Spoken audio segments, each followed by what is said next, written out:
And now, it's time for another Dice Tower review with Tom Vasel. Hi, this is the Dice Tower. And Dice Tower! I'm Melody, and this is my dad. Today we're talking about Ark and Noah. I guess that was easier than calling it Noah's Ark. In this game, you are either Noah or one of his three sons, Shem, Ham, or Japheth, although in this game they have different names. But in this, you are trying to get the most points. Because apparently, when Noah and his sons were building the Ark, they said, let's have a contest to see who can get the best animals in the Ark. Yeah! I don't know if that's what they did or not, but that's what this game is. It's a worker placement action selection style game where you build the Ark. Let me show you.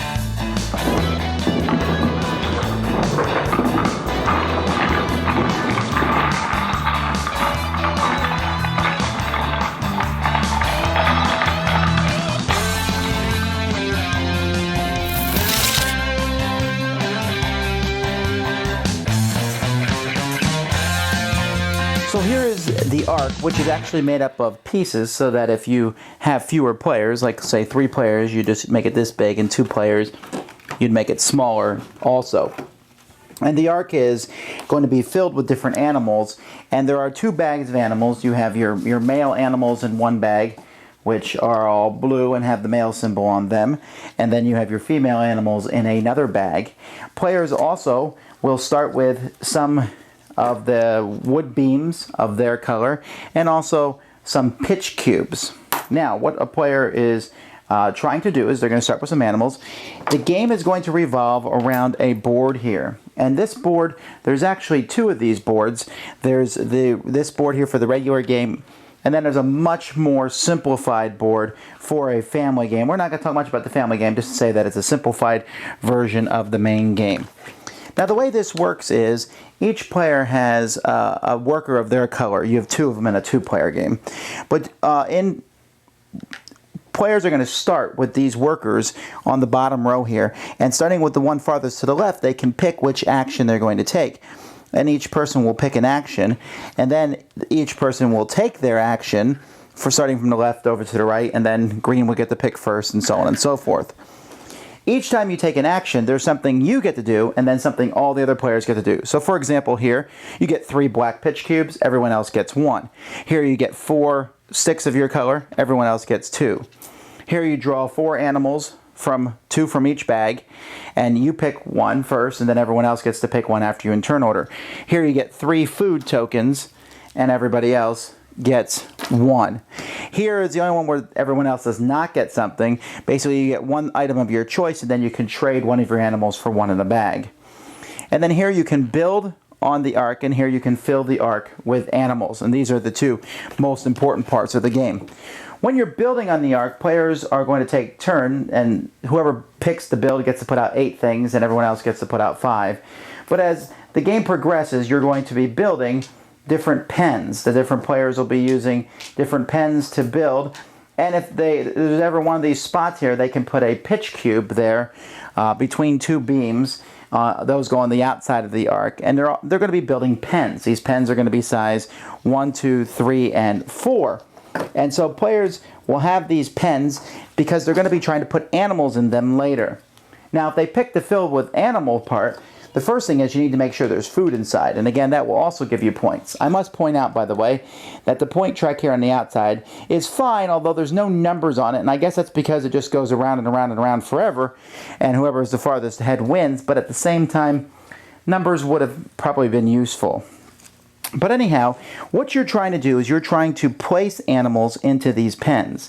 Now, when you place an animal into a pen, you have to have the pair of that animal. Now, you don't have to have the pair of that animal. It could be anybody on the table. So, if I have the male rhinoceros and you have the female rhinoceros, I can put those out, and you will also score points. If I have them both, I can put them out, but I'm going to have to pay points to do it, and it's almost impossible here because these would both cost 4, but if I put it out, your 4 automatically comes out for free.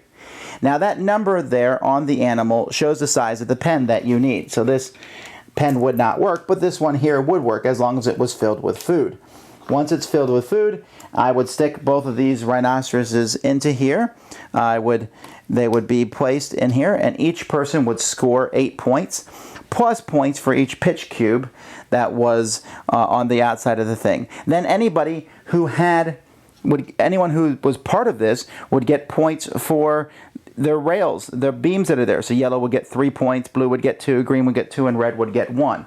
So obviously having more of your beams around in the area is very useful. Now, there's size 4, 3, 2, 1, and 0 animals.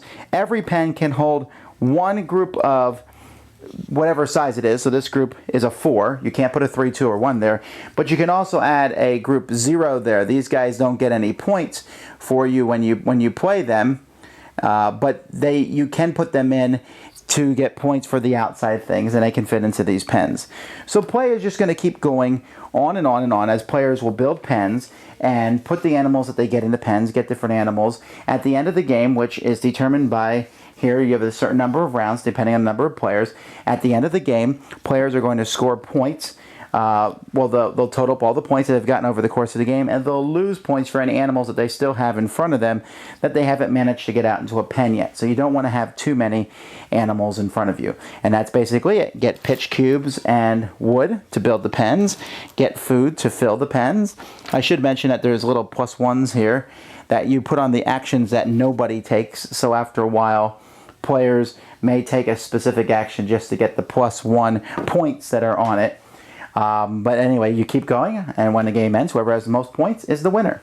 All right, Melody, what'd you think of Ark and Noah? It was a lot of fun. It was cool how there's all these different animals, except then in the end, some of the animals got left out, even though in the real story, all of them were on. That's true. Well, I mean, I guess maybe the rain hasn't hit yet. We would say the contest is over. Yeah, that's true. We didn't take enough animals with us, did we? I think that the worker selection thing is the coolest feature of this game because you get something, but everyone else gets something too. So if I take food, I get 3 food, but everyone else gets 1 food. If I take the pitch cubes, I get 3 and everyone else gets 1. That's a neat concept. 8 and 5. That means every time someone does something, everybody's involved. And building is interesting because you could build your own pen that's all your color sticks, and if someone puts animals there, you're going to get a lot. But it's better to have your stuff all scattered around so that anytime anyone scores anything, you're like, ooh, can I have some points, please? The component quality, other than that no numbers on the scoring track, was very good. It was as good, it looked like the Ark.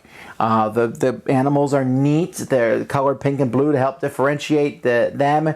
The working with other people, you were constantly engaging other people. That was an advantage this game had, where you were constantly, if someone takes an action, you get the secondary action, but also I'm looking to see who I have matches with animals in to see what we can accomplish and get them in.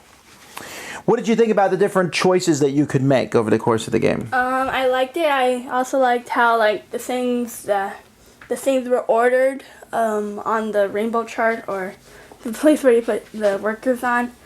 I liked how each thing had its place, and it actually felt like it belonged there. Like the building was like one of the last ones because it's important. And yeah, I'm not as enamored with this as Melody is. I think it's a good game. I think there's a lot of neat mechanics behind it. For me, it kind of starts feeling a little samey after a while, and it's probably best as a 4-player game so that you get all that interaction with the other players. The family game itself is it's a little too blasé for me, but that doesn't matter because you can play the gamer game of it. I think that the theme works really well with the mechanics, and so while I would place it as one of my favorite worker placement games, I certainly can see people enjoying this for what it is. Your final thoughts? That it was a good game. It's actually another good game for younger kids too.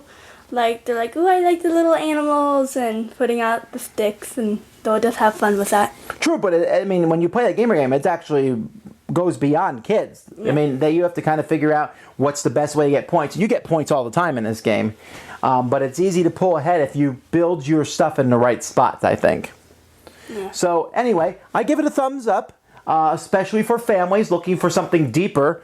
This is a medium, almost a heavy medium style game, unless you play the family game, in which case it's fairly light, with a good solid theme. So that's Ark and Noah.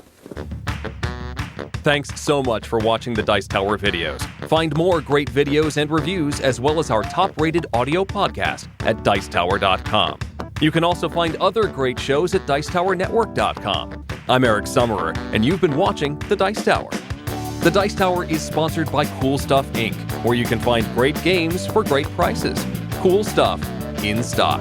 Check them out at CoolStuffInc.com. Shut the door. There.